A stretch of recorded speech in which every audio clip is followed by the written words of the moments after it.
Hey, what's up? Matt Wyatt here. Time to take a look at another game from this past weekend. LSU at Florida. Gators got the win. Kind of came from behind early on to do that. And it was a very fun, interesting game right down to the wire in the fourth quarter. Let's take a look at a few plays, maybe 8 to 10 plays from the game, kind of tell the story of the game. And one big mistake at the end, the first big mistake this year for Joe Burrow at LSU. First big play in the game is just a one-on-one go route, bottom of your screen, just off the screen. You got 7-man protect, 8 in the box, pick the one-on-one, throw it up top, back shoulder, make a play. And you look at the alignment. LSU just kind of, this is drawing up a one-on-one go route. Now they're trying to get the tight end out on a route too, and he falls down. But 5 linemen, tight end, H-back, and a back. So you got 7-man protect. In Florida, against this formation, 4 down, 3 linebackers, walk a safety in there also. So you got 8 guys right here at the line of scrimmage. So they're just going to pick the one-on-one. Now it's curious that he chose the one with the softest corner, but it works out because he wins the route, gets a little position. Most importantly is the route is stemmed up just near the numbers, and you leave all this room to the sideline for the quarterback to put the football outside. And if he does, if it's outside, even if it's underthrown, you got a better chance. So the throw, the position of the throw is key.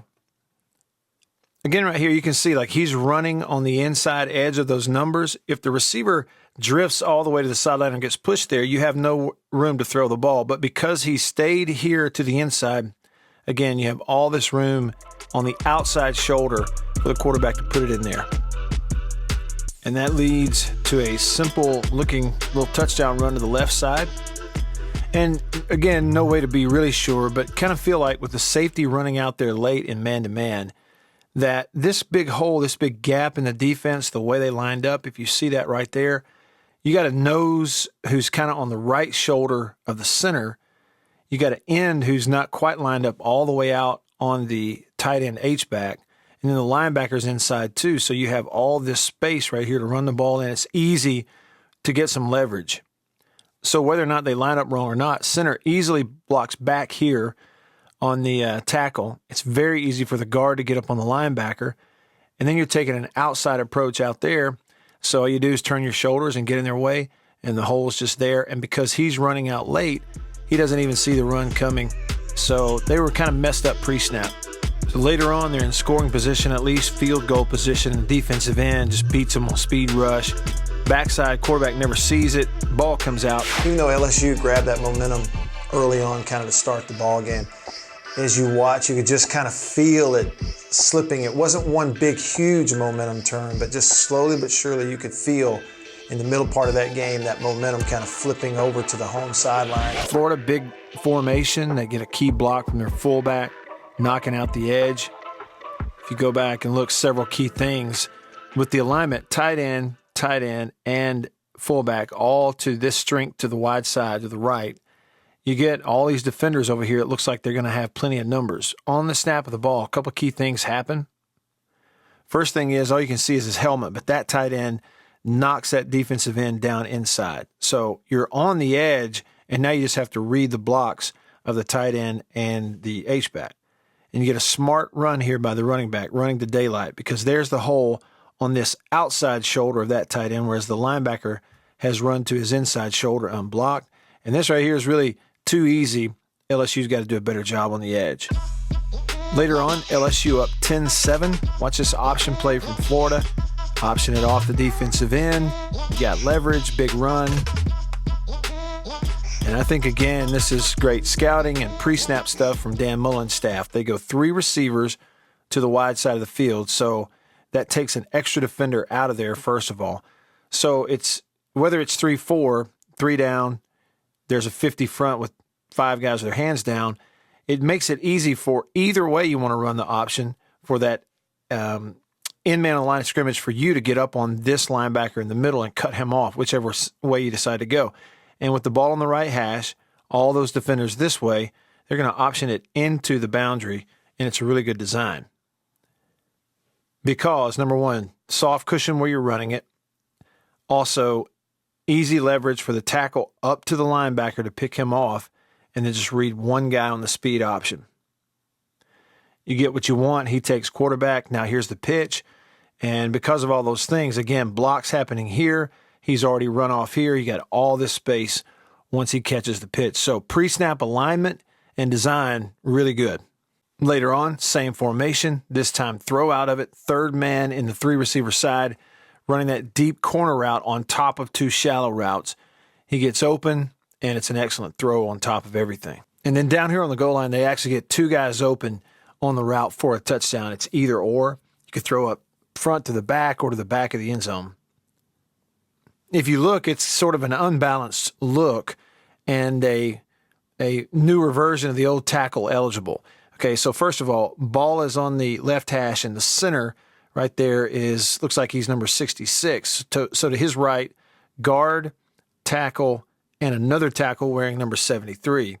Okay, and obviously he can't go out for a pass because he's got a lineman number, first of all, but even if he had a tight end number, your receiver is on the line covering him up.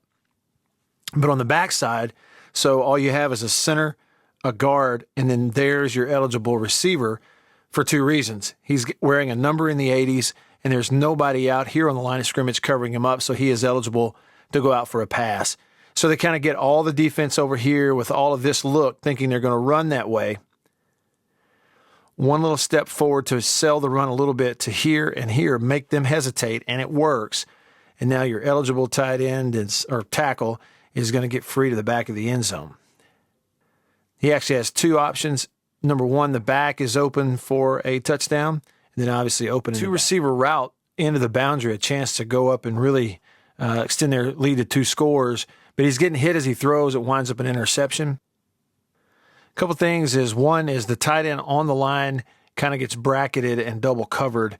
The other thing is linebacker kind of retreats into the throwing lane initially of the other tight end who's running vertically inside. So even though there's 2 following him and it looks like he's about to come open, right now there's a linebacker in the throwing lane and safety's coming over watching the quarterback. Biggest thing is QB gets hit. They said after the game he's trying to throw the ball away, and funny things happen when you get hit and you're trying to throw the ball, throws it right to a defender. Here's a really nice run play for LSU in a 1-point game, right off the hip of the right guard, big hole up front against a 3-4 cover 3 defense, and then it's off to the races and they get him out of bounds. First thing that happens, you get a combo from center and right guard, and then right tackle and tight end as well, all comboing.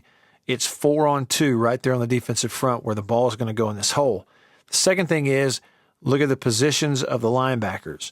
So everything's kind of positioned over here pre-snap. It makes it easier for the guard to come and pick off the backside, the tackle to come up and pick off the play side linebacker, and then you get him in that great big huge hole. So it's just designed and blocked well against a base defense, and off to the race. You got to outrun that safety. He does, and they eventually knock him out of bounds. So LSU goes up. They miss the 2-point conversion. Now it's Florida's turn down here on the goal line, and watch the tight end and the right tackle on this goal line play. Make the hole, then you get the bounce and a TD. Tackle was really physical at the point of attack. Knock him down this way. He's got leverage quickly. Tight end, same thing. Quickly standing him up.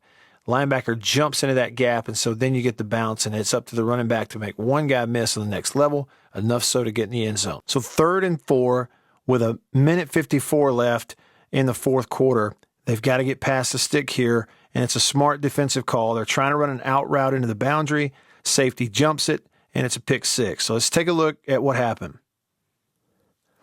First of all, the alignment tells you everything. It's a really smart call that Florida knows this is not home run time. This is first down time. They're trying to go for this yellow marker, get a first down. They need 4 yards. So look at how they line up against 4 receivers. Safety deep in the middle of the field, corner off here. And even though they're jockeying, even though that corner is up, he's going to rotate back on the snap of the ball. So they're trying to disguise that it is cover 3.